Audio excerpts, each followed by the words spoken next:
Olá, bem-vindos ao programa Vida Acadêmica, o programa que leva a academia até você. Eu sou Vanessa Fontana e hoje entrevisto o professor doutor Doacir Quadros, que é professor aqui do grupo e coordenador do curso de Ciência Política e Relações Internacionais.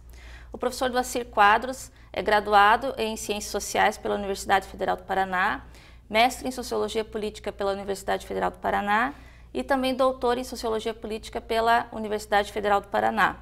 Professor, muito bem-vindo ao programa Vida Acadêmica.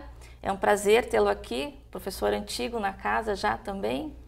E o que você tem a contar? Como é que as ciências sociais entrou na sua vida? Veja bem, professora, a minha aproximação com as ciências sociais se deu, enfim, na faixa de minha idade, já na faixa dos 22, 23 anos de idade, né? Em que daí eu comecei a pensar o que estudar, até porque eu me dediquei na questão profissional, numa área totalmente fora do ambiente acadêmico, e vamos retomar os estudos. Então, com 22, 23 anos, comecei a fazer enfim, um levantamento, quais seriam as áreas possíveis, e durante todo o meu processo aí de ensino médio, ensino fundamental, gostei muito da leitura. E do ensino médio, no intervalo até a graduação, eu comecei a ler literaturas específicas na área de história, na área da própria sociologia, na área da ciência política. E aí começou a haver justamente, né, aquele encanto, né? E o que facilitou certamente na opção, o que fazer. Inicialmente tentei o curso de filosofia, né, mas eu vi que de fato não estaria dentro da minha intenção, né? E logo em seguida fui para Ciências Sociais. Então, você começou na filosofia? Chegou a cursar? Exatamente, 6 meses de filosofia, mas ainda havia tempo de fazer justamente a mudança. Uhum. E daí as Ciências Sociais, nós sabemos, é dividida em Antropologia, Sociologia e Ciência Política. Como é que foi desenhando o teu gosto pela ciência política? Aí certamente alguns professores ajudaram, tanto a questão positiva, né, de instigar a questão de conhecer mais, outros professores certamente também me ajudaram, dizendo, não, realmente isso não serve para mim. Logo que eu iniciei o curso, nós temos matérias básicas, né, tanto da sociologia, da antropologia, e comecei justamente a sentir, né, encaminhamentos que os professores davam durante as aulas, até certamente o material de leitura que nós tínhamos. Mas, na metade do curso, eu tive a possibilidade de me envolver com um grupo de pesquisa. E, ao meu ver, isso passa a ser extremamente importante na formação acadêmica, o envolvimento do estudante na graduação em grupos de pesquisa, até porque é isso justamente que hoje eu faço como professor, né? Procuro montar o meu grupo de pesquisa, ao mesmo tempo estar instigando os estudantes da graduação a participar, porque, ao meu ver, é uma forma de ele reverter o conhecimento teórico no conhecimento prático. Isso contribui, né, enormemente. Aproxima mais, até porque o curso de Ciências Sociais ele não é um curso palpável, então, nesse sentido, porque exatamente. A gente mexe com tantas teorias. Exato, é uma dificuldade, certamente, que no início nós sentimos, enfim.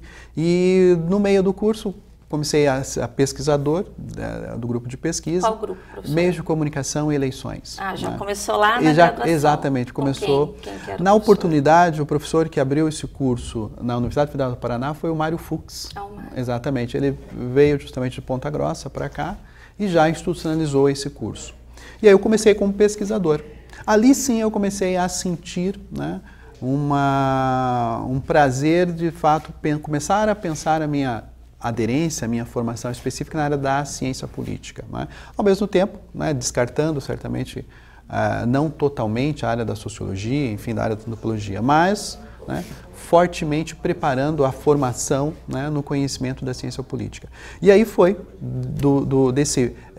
da metade da graduação até o final da graduação. Começou na metade da graduação. Exatamente. De pesquisa. Exato. E fiquei até o final, né, que gerou aí o trabalho de conclusão de curso, que na oportunidade até a minha pesquisa tratou justamente como foi a cobertura eleitoral dos jornais locais em Curitiba sobre a campanha eleitoral 2000, em Curitiba para prefeito, né? Então ali já foi meu primeiro trabalho acadêmico, enfim, a partir desse resultado do grupo de pesquisa. E na graduação você teve envolvimento com um grupo de pesquisa, conduzido pelo professor Mário, e você chegou a ter bolsa de pesquisa, monitoria? Sim. Houve certamente essa oportunidade. Eu cheguei inicialmente a fazer parte de bolsa, mas como também eu mantinha meu trabalho fora, né? Então eu optei por manter até o final da graduação pesquisador, enfim, sem vínculo de bolsa. Entendi. Até porque eu tinha a efetividade, questão de horas no grupo, enfim, isso já não era possível, mas há essa possibilidade. Então até hoje mesmo, quando eu sou como coordenador de grupo de pesquisa, eu procuro estar incentivando os estudantes a participarem e também oferecer bolsas de estudo, né? No sentido de que, de certa forma, há uma possibilidade do estudante tirar dali, enfim, alguns rendimentos financeiramente, né, para se manter o curso e ao mesmo tempo se dedicar, né, com mais tempo, que isso é necessário quando se está justamente pesquisando. Não, mas isso é importante que você fala, que às vezes a pessoa pensa, eu estou trabalhando, eu tenho um vínculo fora, não consigo manter. Quer dizer, o seu exemplo é exatamente o contrário, dá para viver no mundo do trabalho, sim, e manter a sua postura como pesquisador dentro da universidade. Perfeito, perfeito. E o interessante é que dentro desse processo, daí, né, na passagem da graduação para o mestrado, aí sim, né, como eu já estava, de certa forma, uma maturidade acadêmica, eu abri mão da minha formação profissional fora, e aí me dediquei exclusivamente ao mestrado, daí com bolsa de pesquisa do CNPq, né? Onde que aí, né, você poderia ter a possibilidade durante os 2 anos no mestrado, né, estar com a bolsa de estudos, se dedicar somente à pesquisa e dando continuidade no grupo de pesquisa inicial que na graduação justamente eu já me engajei. E daí o tema da graduação, eleições em 2000, a partir de um jornal. Isso. E no mestrado? Basicamente eu sigo a recomendação do Humberto Eco, né? Eu acho que você tem que ser feliz no acerto da escolha do tema de pesquisa, né? Ao mesmo tempo você tem que ter acesso à literatura, né? Tem que ter domínio sobre a literatura, certamente, e pesquisar o que você gosta, professora. Então essa experiência na graduação ela foi extremamente útil na minha formação acadêmica, porque eu tive possibilidade da continuidade no mestrado. E aí no mestrado, mantendo-se como pesquisador do grupo de pesquisa, eu passei justamente a um outro nível, né? Deixei de lado a mídia impressa, o jornal impresso, e passei aos programas eleitorais.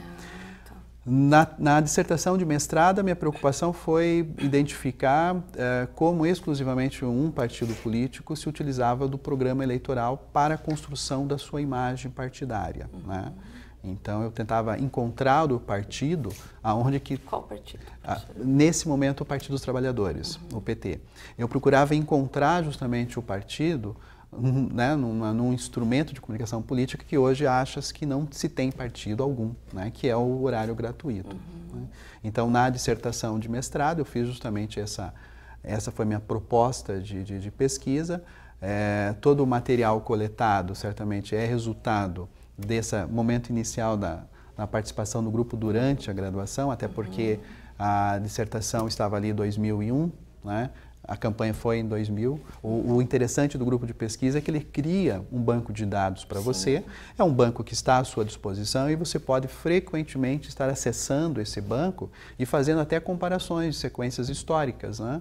Então, nós temos ainda esse banco de 2000, né? E das eleições subsequentes.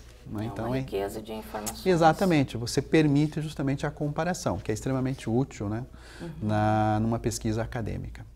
E daí, então, terminou a graduação, entrou direto no mestrado, pesquisando o que você já dominava, já tinha um conhecimento. E daí o resultado dessa pesquisa? Veja bem, a proposta é literalmente isso, até porque a própria coleta, né, feita sobre os programas eleitorais foi eu próprio que fiz. Né? Então, durante a gravação, enfim, a coleta de dados, eu já começava intuitivamente a identificar algumas diferenças entre as estratégias que os partidos utilizavam nos seus programas. Nesse contexto, na passagem do século, né, enfim, 2000 para 2001, uma literatura no âmbito da ciência política começou justamente a questionar, né, se de fato hoje, na época, os partidos dos trabalhadores ainda era, né, um partido no termo coletivista, ou seja, ao distribuir o programa eleitoral, se de fato ele era de maneira mais coletiva, né, em que procuraria não dar prioridade a lideranças específicas, mas sim distribuir o tempo, por exemplo, na TV, de maneira igualitária entre os seus candidatos, menção ao partido, né, durante a programação do horário gratuito, mencionando seja a estrela, o símbolo, até mesmo a cor ou até mesmo a sigla do partido. E a partir dessa minha experiência, eu comecei justamente a ter alguns insights, né, em relação que, de fato, identificar que o Partido dos Trabalhadores, comparado com os outros partidos, ainda mantinha algumas características, né, desde a sua fundação, desde o momento inicial da sua formação. Né? E o resultado final, que na minha dissertação eu cheguei, foi justamente isso, né, em que, por exemplo, nessa campanha especificamente de 2000 na cidade de Curitiba, em que foi o único momento que eu atribuo que, de fato, o Partido dos Trabalhadores teve possibilidade de ganhar uma eleição em Curitiba. Né? Padre Roque? Não, Ângelo Vagnoni. Ângelo Vagnoni. Até porque ele começou, enfim, né, em terceiro lugar nas pesquisas de opinião, mas a sua campanha ela foi, de certa forma, contagiando, criando um clima de opinião na cidade, na época, e que nos últimos dias chegou justamente no segundo turno, e no segundo turno perdeu por uma quantia aí de 30 mil votos. Então, acho que ali foi o divisor de águas, né, um momento que, de fato, aqui na cidade, o Partido dos Trabalhadores poderia certamente ter ganho a eleição. E eu observei nos programas eleitorais aqui de Curitiba que havia várias inserções de lideranças do partido de outros estados em que procuravam trazer aqui a forma, o modo petista de governar, né? A partir do orçamento participativo, e que já foi executado ou que era executado na época em outras cidades, e prefeitos eram justamente trazidos durante o programa eleitoral para mostrar, olha, o partido hoje tem um jeito de governar, né? E que, de certa forma, isso ficou muito característico. Outros aspectos também, em relação ao uso do símbolo, a menção da própria sigla do partido, né? Alguns traços que, de certa forma, fortaleceu a minha conclusão que, dentro daquele contexto, de fato, nós identificávamos ainda ali um momento em que identifica-se o partido como sendo um elo na conquista do voto do eleitor. Daí só houve um contraponto. Para eu poder fazer essa afirmação, eu tive que certamente recorrer aos documentos dos partidos, do partido, né? Das convenções do partido. E ali certamente encontrei a carta, né, petista sobre o modo de governar, em que seria utilizado nas campanhas eleitorais, né? Então houve também esse trabalho documental, né? Os dois campos você tentou fechar para poder produzir a tua pesquisa. Em 2000 a oposição era o Vagnoni, quem era o outro? Cássio Taniguchi, tentando a reeleição. Que era apoiado pela gestão que estava no na verdade, ele estava em reeleição, né? Ele já estava aí, na verdade, fechando um ciclo desde o Jaime Lerner, né? Um segundo candidato forte aqui em Curitiba era o Maurício Requião, né, pelo PMDB, na oportunidade, e daí, em terceiro lugar, o Ângelo Vagnoni. Né? E eu lembro que, vagamente, assim, porque eu não sou especialista na área, é ali que se começou a discutir essa questão até da mudança de cor um pouco, que o Vagnoni começou a usar o azul. Teve isso mesmo, professor? Teve. De acordo com a entrevista que eu fiz com as lideranças e até mesmo com o encarregado na questão da coordenação de campanha do partido na época, a mudança da cor foi em virtude de tentar conquistar também o eleitor jovem. Né? Isso foi uma característica dos programas iniciais do Partido dos Trabalhadores, dos primeiros programas, em que procurou justamente chamar a atenção e engajamento do eleitor jovem em Curitiba, né? A partir dos 16 anos de idade. E que, a meu ver, foi extremamente eficiente, porque o eleitorado jovem, nessa campanha exclusivamente, encampou muito bem a campanha do Ângelo Vagnoni, até por cores, né, mais alegres, enfim. Isso fortaleceu, né, o início, essa grande, vamos dizer, largada da campanha, né, do partido, especificamente em 2000. Entendi. Nós vamos voltar a esse tema das cores, né, dos partidos. Um minutinho já a gente retorna com o programa Vida Acadêmica, hoje entrevistando o professor doutor Doacir Quadros. Aguarde um minuto e já estamos com você.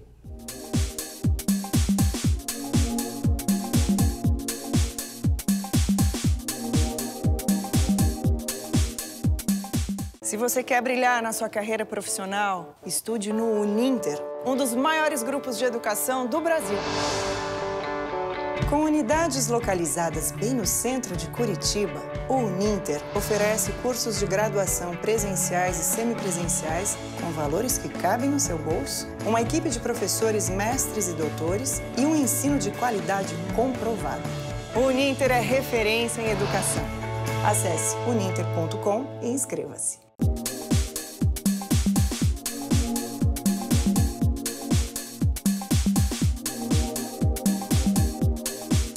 Olá, voltamos com o programa Vida Acadêmica, hoje entrevistando o professor Doacir Quadros. Professor, a gente conversava no final do primeiro bloco sobre a questão das cores, o azul e o vermelho que é uma característica do PT, e o azul. Por que foi escolhido o azul e não o verde, por exemplo? Sei lá, Curitiba, cidade ecológica? Veja bem, professora, na verdade, especificamente nessa campanha em que eu analisei, e aqui focando exclusivamente ao Partido dos Trabalhadores. O Taniguchi era de qual partido mesmo? Nessa oportunidade, PFL. PFL. Uhum. Tá? Focando exclusivamente nessa campanha, o que mais chamou a atenção, né, enfim, dos especialistas, é que a própria estrela do partido mudou de cor, né? Então usava-se muito o amarelo, né? E que, de certa forma, a opção pelo amarelo, pelo azul, né, se colocou muito em relação de cores alegres, que se coloca naquela ideia de qual que é a grande preocupação hoje em relação aos especialistas na produção de programas eleitorais. Prender a atenção do eleitor, do telespectador. Né? E que, de certa forma, você criando, né, uma imagem no estúdio de maneira mais convidativa, isso permite que o prenda mais. Então, uma das estratégias foi justamente isso, né? Trazer cores mais alegres, que criem uma tranquilidade para o telespectador permanecer justamente assistindo o programa eleitoral, até porque, se nós observarmos na campanha de 2000, no caso do Partido dos Trabalhadores, ela foi feita na sua quase totalidade em estúdio, né? Por vários motivos, recursos... A questão da lei eleitoral também? Não exclusivamente. É questão, em estúdio que eu me refiro, é porque o recurso de campanha era baixo. Né? Tá. Então não tinha possibilidade de utilizar jingles, documentários, filmagens, como, por exemplo, outros partidos adversários se utilizavam até então. Né? Então eles tinham que produzir um programa eleitoral de maneira extremamente artesanal. Observa-se certamente que o candidato, por exemplo, ocupou grande parte de todos os programas na questão, ele fazendo depoimento, né? Utilizou ali esporadicamente um garoto propaganda, mas enfim, entradas bem enxutas, né? Bem pequenas, e isso, dessa forma, mostrou que foi um programa feito de maneira, com recursos parcos, mas de maneira extremamente interessante, na questão de inovando no sentido de tentar conquistar um eleitorado, nesse primeiro momento jovem, né, e que de certa forma esse eleitorado jovem poderia disseminar, né, a questão do engajamento da campanha eleitoral. E proporcionalmente a diferença de tempo entre o DEM e o PT? PFL era absurda, era absurda, até porque dentro desse contexto que a própria lei, né, determina, você tinha no caso do Ângelo Vagnoni em torno de 2 minutos, né, e tentando a reeleição, o Cássio Taniguchi na parte de 8 minutos. Né? Então era de fato desproporcional. Mas o interessante é que essa campanha, ao meu ver, ela marcou, né, esse divisor de águas, né, que necessariamente não precisa investir pelo menos altos recursos financeiros na preparação de campanha eleitoral, né, já que no outro lado nós tínhamos um candidato tentando a reeleição e investindo fortemente nos seus programas. E esse recurso ele foi utilizado aqui para a capital ou isso teve em outros municípios pelo PT? Exclusivamente para a capital, né, até porque a preocupação justamente... Bom, se nós olharmos hoje o sistema majoritário, e o próprio programa eleitoral ele passa a ser eficiente para o majoritário das grandes cidades. Né? Então aqui foi o grande espaço em que no estado do Paraná o Partido dos Trabalhadores certamente ao meu ver, investiu fortemente nessa campanha. Você falando, tá longe, né? A campanha do Ratinho foi em 2008. Mas assim, você falando das cores, tal, eu lembrei da campanha do Ratinho. Não tem a ver, obviamente, com a tua pesquisa. Essa última para prefeito? A 2012. última para prefeito. 2012. Então, eu lembro que ele usou muitas cores e foi muito diferente das outras. Ela tem esse componente de conquistar um público mais jovem. Quais seriam as estratégias? Então, as estratégias é o que nós observamos. Quando se inicia o programa eleitoral, no meio da programação da rede aberta, ela tende justamente a espantar o telespectador. E a proposta é essa, manter o telespectador na frente do programa. Então, a questão é você tornar um programa extremamente atrativo, né? Para que, de fato, o telespectador, ele sente na poltrona e assista, né? Então, as cores passam a ser justamente uma estratégia. Além disso, se utilizar de outros formatos, como a utilização de jingles, música, instrumental, garoto propaganda, né? A questão, professor, é você tornar esse programa ele mais atrativo. Então, mas assim, a consultoria de marketing todos os partidos têm. Algumas acabam saindo mais, porque assim, vamos pensar como um produto, né?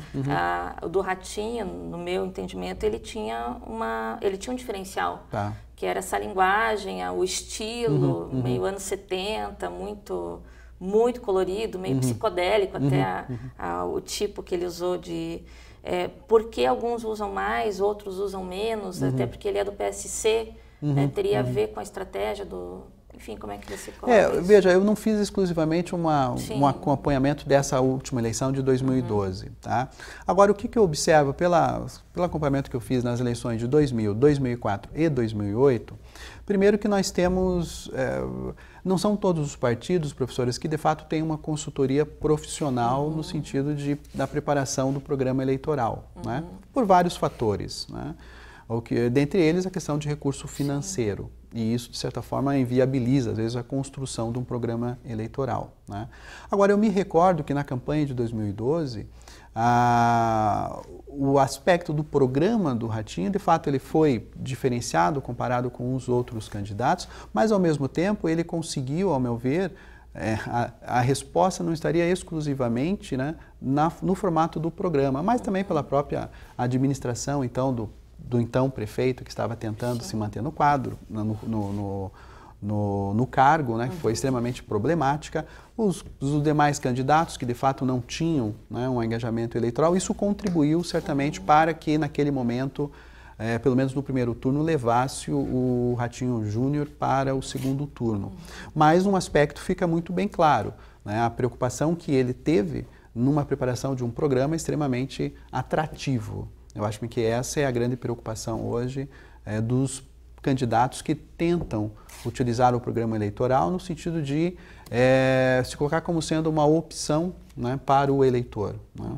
E que as pesquisas mostram, interessante é justamente isso, que uma parte significativa do eleitorado se utiliza do programa eleitoral, não de maneira frequente todos os dias, mas certamente durante a exibição, para obter informações sobre quem são os candidatos, né?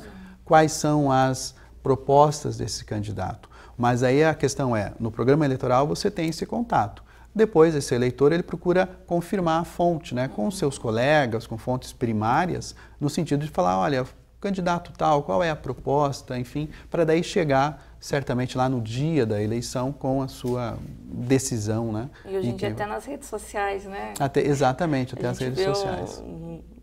Principalmente nessa última majoritária, houve uma divisão, né? As pessoas estavam discutindo muito incisivamente essa questão, até brigas familiares. O curioso é isso, que eu acompanho, né,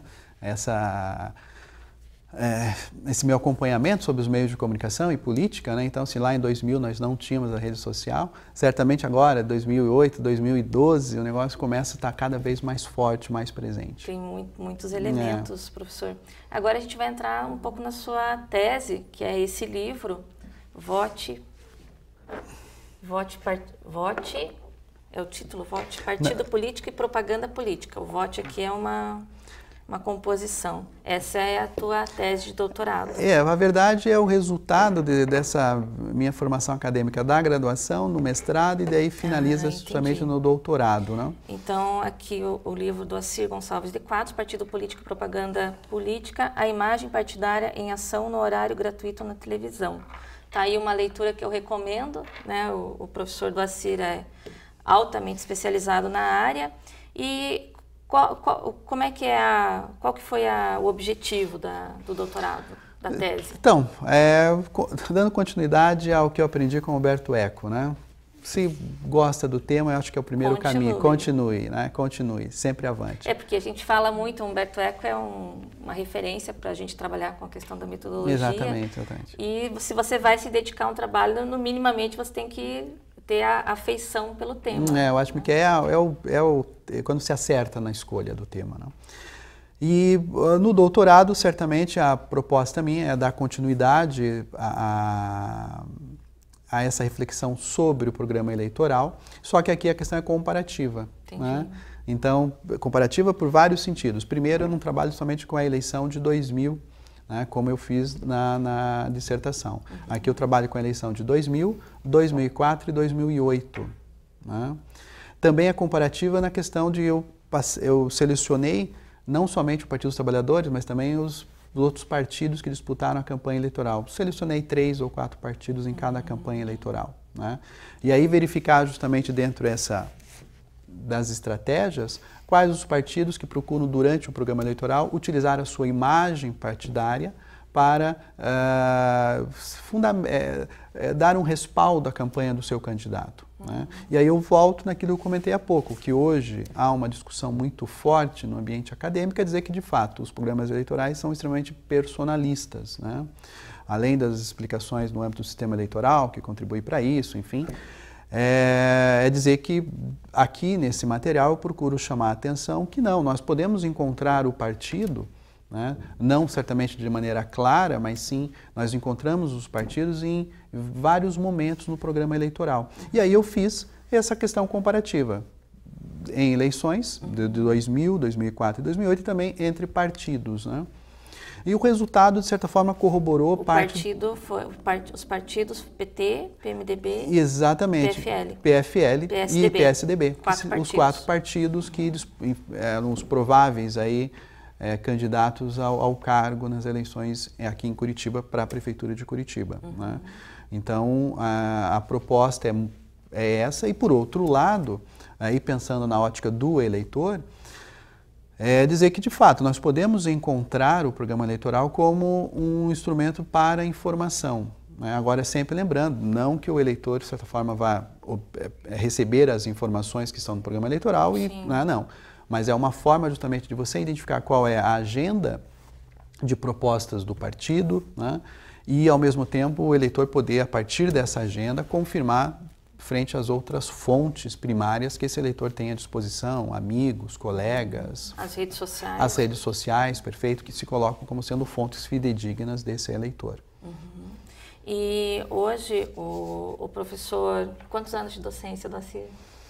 Então, eu estou já, né? Como comentei contigo, eu entrei na graduação, né, um pouco mais tarde, tinha uma vida profissional, de certa forma, já bem estável, e aí eu consegui, logo que terminei o mestrado, já iniciar na docência. Né? Outro também aspecto também interessante nesse meu périplo acadêmico, que logo que eu terminei o mestrado, eu já consegui uma inserção no ensino superior. Né? E aí eu já estou há 12 anos. 12 anos. Como professor? Como professor. Aí pesquisador. Pesquisador, daí você, muito mais tempo. Desde a graduação. Tem um TP me dizendo ali que eu tenho só um minutinho. Então, lá você consolida a tua carreira, vamos dizer assim, com a docência, né? Você entra e agora você administrativamente está coordenando o curso de Ciência Política e Relações Internacionais, tanto na distância como no presencial. Coordena 2 grupos de pesquisa. 2 grupos de pesquisa. Aqui no Uninter. E tenho certeza que o professor deve estar se preparando para o pós-doutorado já, que ele tem essa postura aí de pesquisador. Então foi um grande prazer recebê-lo Obrigado. aqui. Eu tenho certeza que eu aprendi, quem está nos escutando também aprendeu muito com a sua trajetória, com a sua obstinação, né, pelo campo acadêmico, e muito preocupado também com os resultados que isso revelam na sociedade. Então foi um prazer entrevistá-lo, professor Doacir. Eu que agradeço, acho extremamente importante a proposta, né, do programa, e estou sempre à disposição. Muito obrigada. O professor Doacir é figura carimbada aqui nos nossos programas, sempre comentando, sempre ajudando a entender esse complexo mundo político. Então, muito obrigado pela tua audiência até esse momento. Hoje estivemos aqui com o professor doutor Doacir Quadros e semana que vem estamos novamente aí. Muito obrigada e até mais.